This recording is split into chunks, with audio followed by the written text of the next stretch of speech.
Assalamualaikum warahmatullahi wabarakatuh. Kembali lagi dengan Bang Marco ya Om. Nah, kali ini Bang Marco akan membagikan pengetahuan tentang KYC. Jadi di sini ada pertanyaan-pertanyaan tentang KYC untuk bagi para pioner yang belum KYC. Mohon disimak video ini sampai habis. Semoga bermanfaat.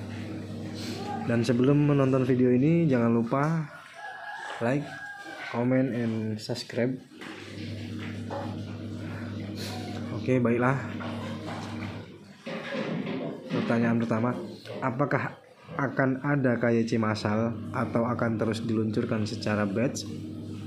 Jawabannya, awalnya batch kecil dan segera KYC massal dengan tujuan meningkatkan sistem untuk skala KYC massal. Baru-baru ini kami telah merilis sejumlah kecil slot dalam aplikasi KYCP di pre-browser untuk mengunggah dokumentasi KYC untuk pengujian.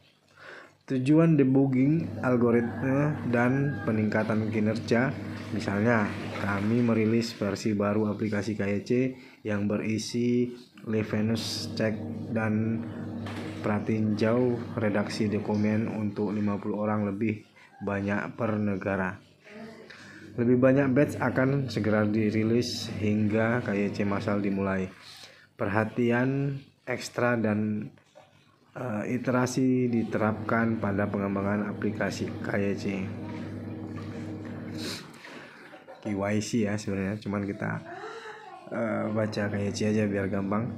Karena berkaitan dengan proses penting jaringan dan data penting perintis. Setelah peningkatan dan skalabilitas selesai, perintis akan dapat membuka aplikasi KYCP untuk mengirimkan dokumentasi KYC mereka. Pertanyaan berikutnya, apakah pioner akan diberitahu saat KYC tersedia secara luas? Ya, jawabannya ya, mereka akan diberitahu dalam pengumuman kami dan juga dapat diberitahukan oleh anggota tim rujukan mereka. Perintis akan dapat mengirimkan pemberitahuan kepada tim rujukan dan anggota lingkaran keamanan mereka. Untuk meminta mereka melakukan KYC, tim inti juga akan memposting pengumuman yang akan mengingatkan pengguna untuk mengunggah dokumentasi KYC mereka. Pertanyaan berikutnya, kapan saldo Pi akan ditransfer ke dompet mainnet mereka? Untuk perintis yang telah menyerahkan dokumentasi KYC, jawabannya menyerahkan dokumen saja, misalnya peserta percontohan KYC, atau bahkan diautentikasi sebagai orang dalam dokumen yang diserahkan, misalnya YOTI, KYC, ID, hanyalah bagian dari proses KYC. Pemeriksaan tambahan seperti pencocokan nama, pelanggaran sebelum terhadap persyaratan layanan dan kebijakan PAI, serta verifikasi kepatuhan terhadap peraturan perlu dilakukan, yang semuanya akan merupakan kelulusan PAI KYC. Umumnya setelah perintis menyerahkan dokumen KYC mereka, ia harus melalui proses verifikasi yang melibatkan verifikasi identitas seseorang dan kepatuhan terhadap persyaratan layanan jaringan PAI. Untuk perintis yang lulus proses verifikasi ini, saldo Pi mereka akan dapat dipindah tangankan dan ditransfer ke dompet mainnet mereka dalam batch reguler.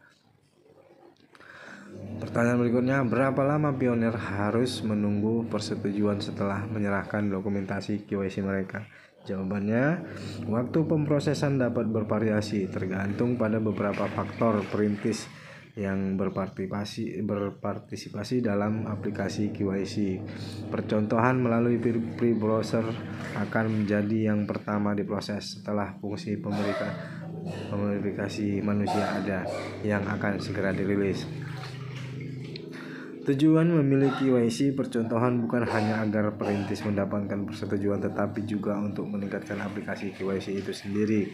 Setelah validator dapat memverifikasi aplikasi di aplikasi KYC, kemajuan aplikasi akan tergantung pada ketersediaan validator terpercaya per negara, mulai dari beberapa hari hingga beberapa minggu. Itulah mengapa penting bagi komunitas untuk memotivasi validator yang cukup untuk bergabung dengan tenaga kerja dan membantu memverifikasi perintis di negara mereka setelah portal validator dibuka. Jika perintis telah mengajukan banding, pembaruan nama, waktu tambahan mungkin diperlukan.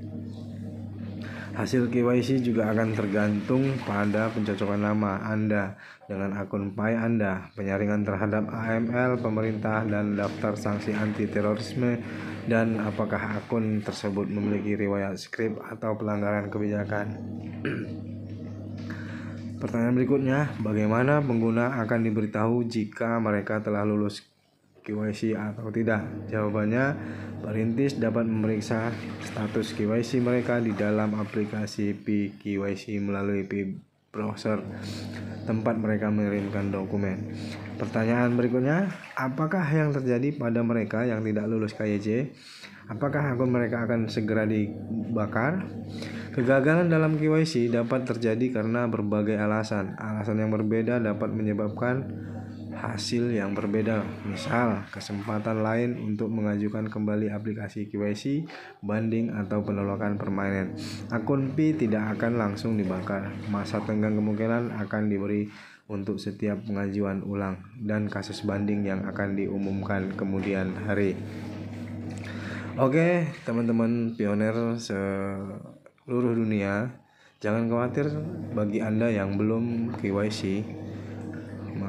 Akan ada nantinya KYC massal, dan bagi Anda yang sudah KYC tetapi belum disetujui, tetap Anda menunggu hasil dari KYC tersebut. Semoga validator memvalidasi KYC Anda semuanya. Amin. Dan semoga kita semua bisa menjadi orang-orang yang berhasil. Terima kasih.